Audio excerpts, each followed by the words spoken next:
Hello, this is Steve, and I'm reading from Om Yoga and Lifestyle magazine.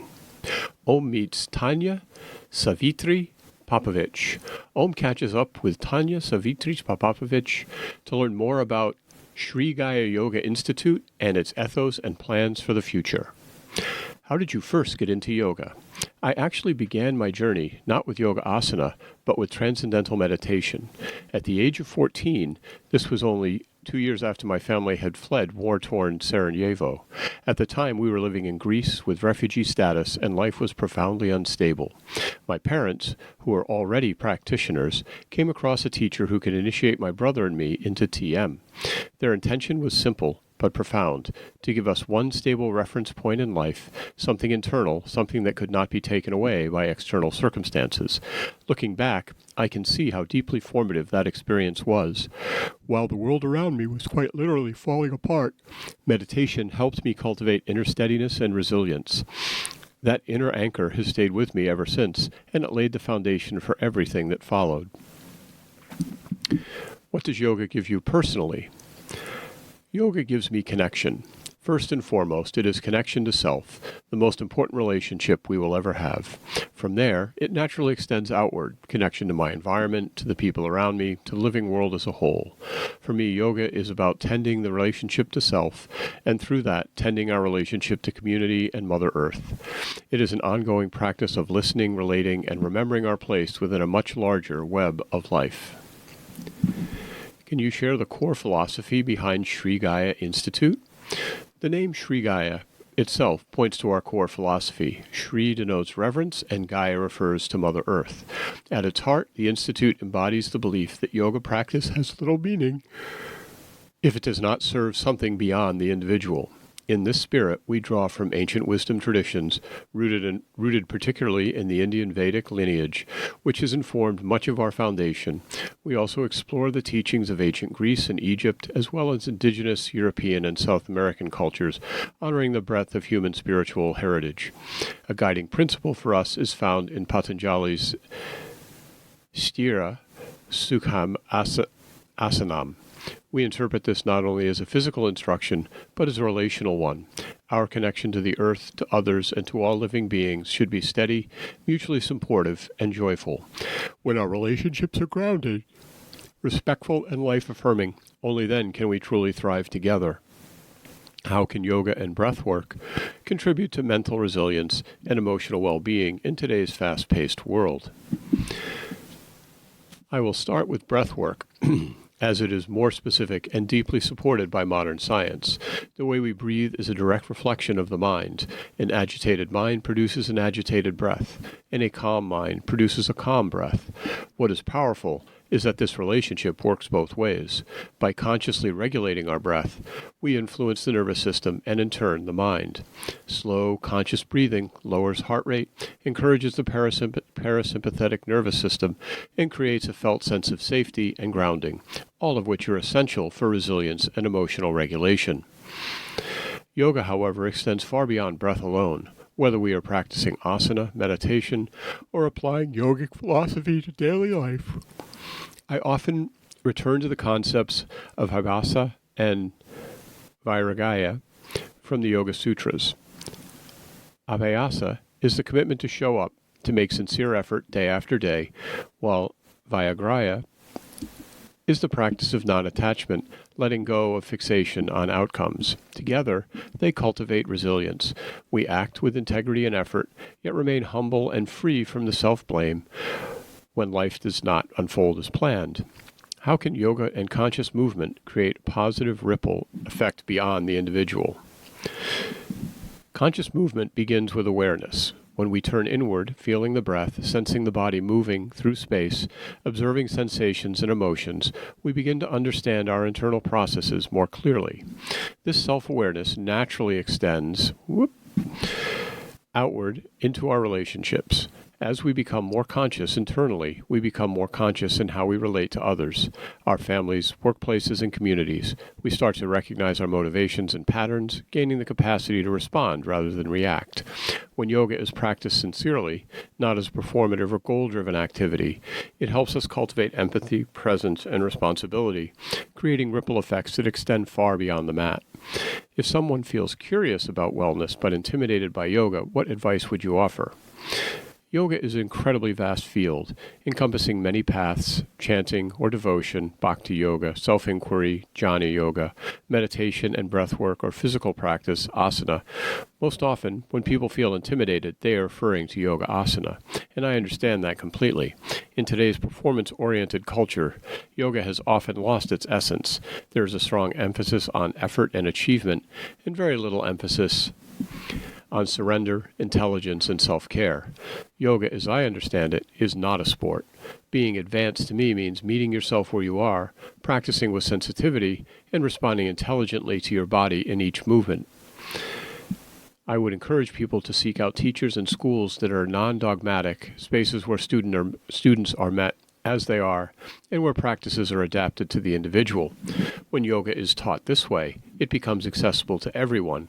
People inevitably fall in love with it. What do you mean? What do you do when you're not doing yoga? If we mean yoga asana, then I do many ordinary, beautiful things. I work, travel, explore other forms of movement, and spend time in community. For over 15 years, I have traveled extensively, teaching and learning from people all over the world. I deeply value time with my family, my friends, and my dog Nilo, who has been my loyal companion for 15 years. I also cherish my relationships with my nephew and my niece. At the same time, I don't really experience yoga as something separate from life. Yoga, for me, is how I walk on this earth, how I relate to people, how I conduct my work, and how I try to live with integrity and care. What are your plans going forward for the Sri Gaia Institute? This year marks my 30th year of practice and 22nd year of teaching. For much of the past 15 years, I have lived largely on the road, sharing these teachings globally and building a deeply connected international community. While this has been profoundly meaningful, it has also come with sacrifices, particularly the absence of a stable home and routine. I now feel it is time to cultivate more rootedness and calm in my own life. This means gradually stepping back from constant travel and creating a more sustainable rhythm. Sri Gaia Institute is now supported by exceptional senior teachers who have studied with me for many years. I see this as a natural evolution, giving them the opportunity to lead while I remain involved in a more spacious and intentional way. I'm also excited to dedicate more time to writing, reflection, and nourishing my personal relationships. Anything else? As an educational institute, we offer 200-hour and 300-hour teacher trainings, as well as a wide range of continuing education programs. One thing that is very important to me is that students who train with us are welcome to return and repeat the same training without paying tuition again. Yoga is a lifelong study. Many of us, myself included, have taken countless trainings over the years, deepening our understanding through repetition and lived experience. We want to offer our students that same opportunity to return, refine, and, just as importantly, to remain in community. In our trainings, the community itself is at least half the practice. Embodied and awake, the practice of coming home, how embodied movement cultivates awareness, presence, and self-trust, helping us navigate life with more balance and authenticity. I can still remember my first yoga class at 11 years old, nervously stepping into the studio at Tri Yoga in Primrose Hill. The room was filled with sunlight and scattered bodies, and I had the uneasy sense that we were about to do something sacred. Perhaps it was childish naivete. Everything feels grand when you're small. But perhaps it was also an intuitive understanding that we were entering a practice, a form of devotion, discipline, and deep embodiment that went far beyond the physical movements themselves. Then, as now, yoga and other forms of meditative movement became a vital part of my intuitive self-care. These were moments hastily scheduled or stolen from larger responsibilities, invitations to drop back, to let my mind soften, my need for control ease, and my body come into the foreground. What began in those early years was a tentative knowing of myself from the inside out, shaped by curiosity, intrinsic self-respect, and a willingness to be led by something other than my cognitive will. Perhaps that leader is a teacher, or perhaps, as you read this, you recognize the deeper truth. The body, in its innate wisdom, has its own quiet authority. I wonder if that small spark of awareness feels like trust, because it is. A bodily trust and humble listening that, as a culture, we have largely forgotten. Looking back now, I can see my gradual drift into something less human, something far removed from what my mat and my teachers were teaching me. In their words and in the asana, I found peace. Moving alongside bodies of every shape and size, guided by those wiser than me, I learned what time and experience eventually confirm. What sustains you through life's fluctuations is not academic excellence, professional status, or wellness credentials. It is your capacity to be at rest within the flow of life, to feel deeply alive yet deeply at peace, to navigate the tides with equanimity and appreciation. Psychologically and emotionally, that is balance. From a nervous system perspective, it is homeostasis, a window of tolerance wide enough to hold both your highest peaks and your lowest troughs. My teachers understood yoga as a pathway to this state of being, not as a mentality, philosophy, or action plan, but as a way. A quality of presence, authenticity, and assurance that we recognize in great spiritual leaders and in our most magnetic creatives. The irony is that we cannot fake it. It requires radical stripping back, disciplined practice, and, most crucially, a felt sense of oneness. I call that embodiment, and stepping fully into the self. This now underpins everything I do. My work is about supporting others to find what yoga and movement naturally cultivate. And yet I often ask, what happens when we step off the mat and back into the real world? I look back on my descent into anorexia, cycles that repeated through my teens and 20s, and wonder what prompted my unlearning of wholeness, what took me from a hopeful, attuned state into one where appearance, performance, and professional success felt like my only strategies for survival. It was a kind of dehumanization, one that I now see echoed throughout modern culture, in tabloids and among celebrities placed on a pedestal, in the compulsive way we consume our phones and televisions, in a glamorized health and fitness industry that has turned wellness into an elite, value-laden pursuit. Even now, clients tell me how much easier self-love would be if their stomachs were smaller, their food more controlled, their skin smoother. Having lived it, it saddens me to see how collectively misdirected we have become. I work with actors of extraordinary talent, yet many find their confidence dismantled by pressure to conform to stereotype. They miss the beauty of their own presence, despite the light they cast for others. We are, I believe, a culture quietly driven by fear. You don't always see the fear itself. You see the strategies we use to avoid it.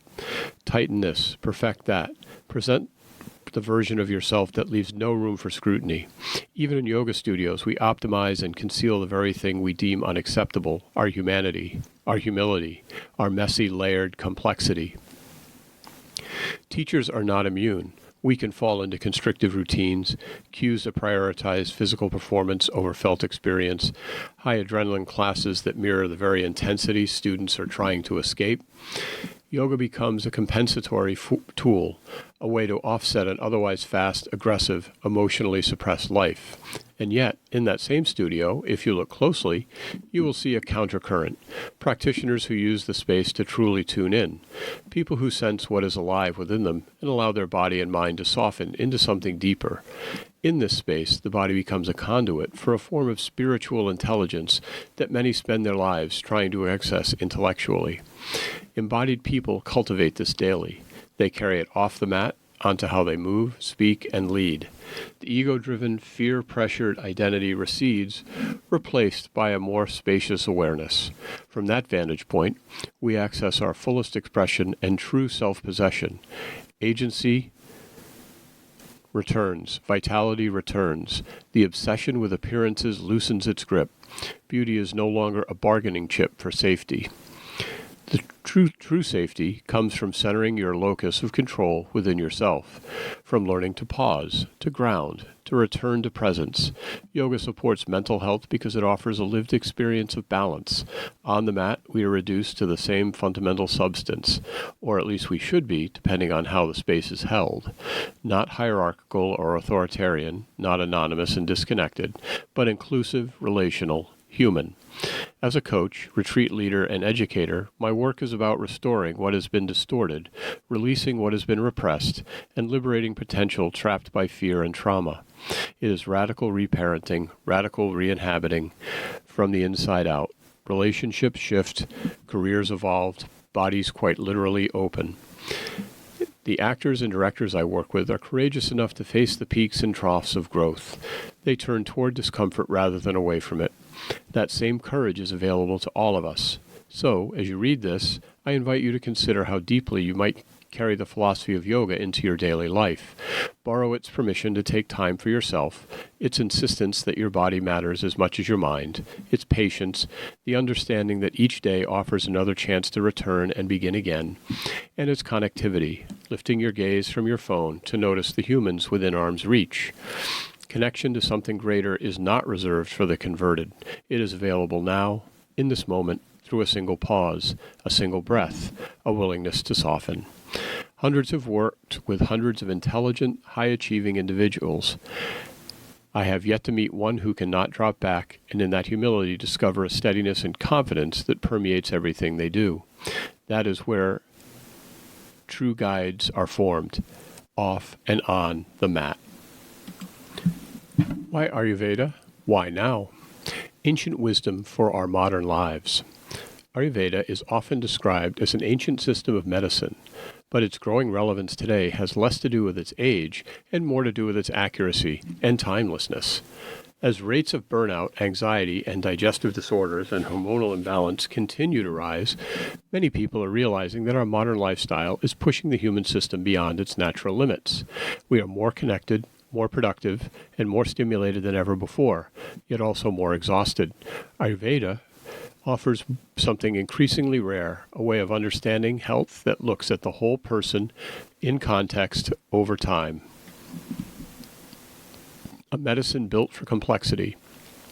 Ayurveda developed over 5,000 years ago as an observational art and science of life. Ayu, life, Veda, knowledge, and science. Rather than isolating symptoms, the ancient rishis and yogis studied how humans responded to seasons, food, work, emotions, relationships, and environment. Health was understood as a dynamic relationship between the macrocosm, our environment, and microcosm, our bodies, not a fixed state. That perspective feels particularly relevant now. Modern healthcare is excellent at crisis intervention, but many people with chronic or functional symptoms feel caught between tests that show nothing wrong and bodies that clearly signal otherwise. From fixing to listening. Instead of asking, "What's wrong with me?" Ayurveda asks a more useful question. What is the body responding to? A racing mind may be responding to overstimulation. Digestive discomfort may reflect irregular routines or chronic stress. Hormonal symptoms may signal depleted reserves rather than faulty chemistry. This shift changes everything. Symptoms stop being enemies to fight and become signals to interpret. Ayurveda doesn't deny pathology, but it pays attention much earlier, when imbalance first appears as fatigue, restlessness, irritability, poor sleep, or digestive changes. The 5 elements explained simply. At the heart of Ayurveda is the understanding that all of life, including us, is organized through the 5 elements: earth, water, fire, air, and space. These are not abstract ideas, but qualities we experience every day. Earth provides nourishment, structure, stability, and grounding. Water governs flow, juiciness, emotion, and connection. Fire enables digestion, metabolism, warmth, and clarity. Air drives movement, creativity, breath, and nervous activity. Space allows stillness, awareness, silence, and perspective. Modern life tends to overstimulate air and fire. Speed, productivity, constant input, while neglecting earth, water, and space. The result is familiar: anxiety, burnout, inflammation, exhaustion, and disconnection. Ayurveda's strength lies in restoring balance between these forces in practical, everyday ways. Small changes, real impact. One of the biggest myths about Ayurveda is that it requires drastic lifestyle changes. In reality, it works through small, consistent adjustments that support the body's natural intelligence. Eating warm, cooked meals more often than cold foods. Creating regular meal times to stabilize digestion. Going to bed earlier to support circadian and hormonal rhythms. Spending time in silence or nature to restore mental space. These are not wellness trends. They are biological needs that modern life often overrides. Ayurveda places particular importance on digestion, ani, seeing it as the foundation of immunity, energy, mood, and clarity. When digestion is weak, even the healthiest food cannot nourish properly. Supporting digestion is not about restriction. It is about rhythm, warmth, and attention.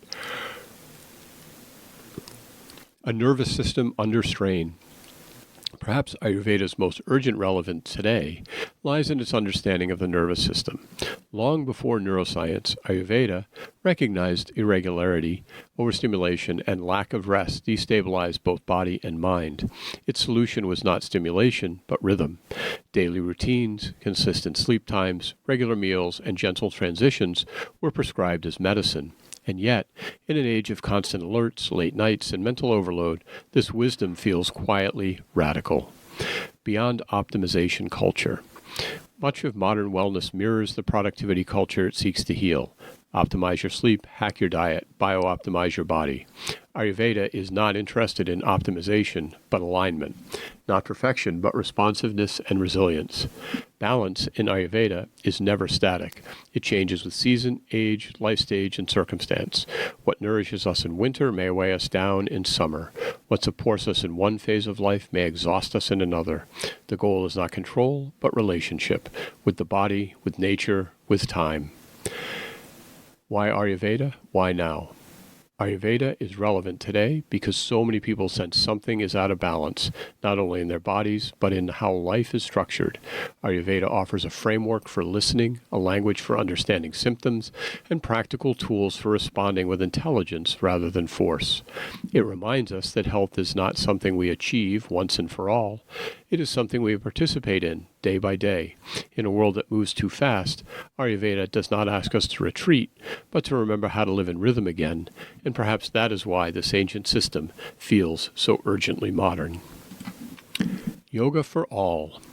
There is a yoga out there to meet you wherever you are. Whatever your situation, condition, limitations, real or imagined, or levels of self-belief, accessible yoga opens up this transformational practice to everyone. Making yoga accessible to all is one of the greatest aspects of this ancient practice. By using adapted poses, or asanas, designed to be suitable for people who are unable to follow a standard yoga class, the practice is really open to everyone. Whatever you think you can or can't, in yoga you can. It is one of those rare activities that truly welcomes everyone, no matter your age, shape, or ability. The magic lies in its flexibility, both literally and figuratively. Yoga isn't about hitting impossible poses or competing with anyone. It's about tuning into your own body, moving in ways that feel good to you. Older adults can enjoy gentle flows that focus on mobility, balance, and joint health. People with limited mobilities or disabilities can still join in the fun with chair yoga or supportive props like blocks, straps, and cushions. Essentially, if you can breathe, you can do yoga. Sometimes a wiggle, sometimes with a wiggle plus a chair, and sometimes just lying on the floor enjoying a good stretch. Remember, yoga is also a mental workout. It's not just throwing shapes. It teaches you to slow down, breathe deeply, and let go of stress, which is a benefit all can enjoy. There's no need to win or compare yourself to anyone else. Each session is about your personal journey, even if that means taking a few deep breaths to relax. Yoga will meet you there. So roll out your mat or chair or couch and get started. Yoga isn't about perfect poses. It's about enjoying the ride. Let it go. 5 yoga poses to release, rest, and renew. There was a time in my life when I tried to follow a path that asked for certainty. I believed, as many of us do, that clarity came from choosing one way, one truth, one version of ourselves, and standing by it without wavering. Certainty can look like strength. Yet what stayed with me from that chapter wasn't the structure or the rules, it was the quieter knowing that this life may ask something different of us. My relationship with yoga, meditation, and Buddhist thought has never been about identity or labels. I don't practice becoming someone. Well, to be honest, at least not anymore. For many of us, especially earlier on, identity and labels can feel important, a way to orient ourselves, to belong, to understanding who we are not. Over time, practice can shift. It can become less about definition and more about how we are living, how we are relating and receiving, how we notice that change is happening, how we sense when something no longer fits, and how we allow ourselves to evolve without needing to defend who we used to be. There is a remembering here that caring for ourselves, rather than managing how we are perceived, is often a gentler and healthier place to stand. So much of our culture teaches us to hold on to opinions, to roles, relationships, even old versions of our healing stories. Holding on can feel like safety. There is comfort in the familiar, even when it is tight or outdated. And yet, through practice, many of us begin to notice something else, that letting go creates space, space to breathe, space to soften, space to meet life as it actually is, rather than how we think it should be going. Yoga is not only about form or technique, it is not about achieving that perfect shape or mastering a pose. At its heart, yoga invites flexibility in a deeper sense, flexibility in the body, the mind, and in how we meet ourselves over time. Steady without rigidity, curious without attachment, certain postures return us to this truth again and again. Balasana, or child's pose, offers a shape of surrender, knees grounded, forehead resting. The body folds inward and down. There is nothing to achieve here. In this posture, we may remember that rest is not failure. It is a form of wisdom. Uttanasana, standing forward fold, invites release through gravity. As the head drops down below the heart, the nervous system can soften.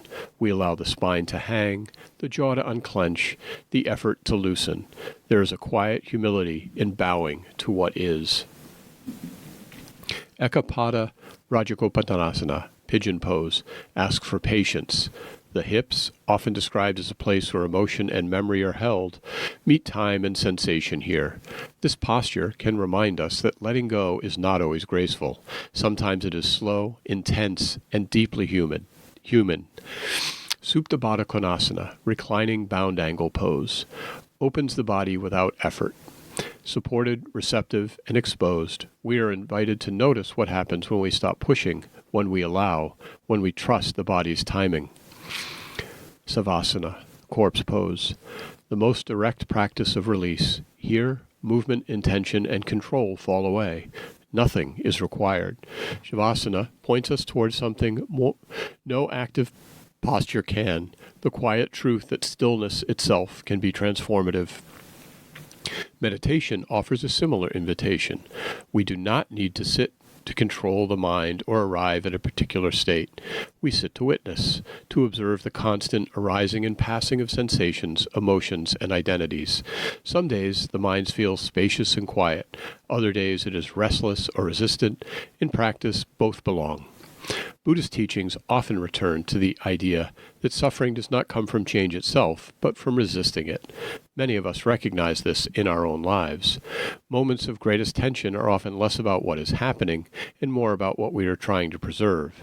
Letting go does not mean disengaging from life. It means participating fully, without gripping so tightly. We are still practicing, still learning, still letting go. There may be no final version of ourselves waiting at the end of the path, and for some of us, that is what feels most freeing.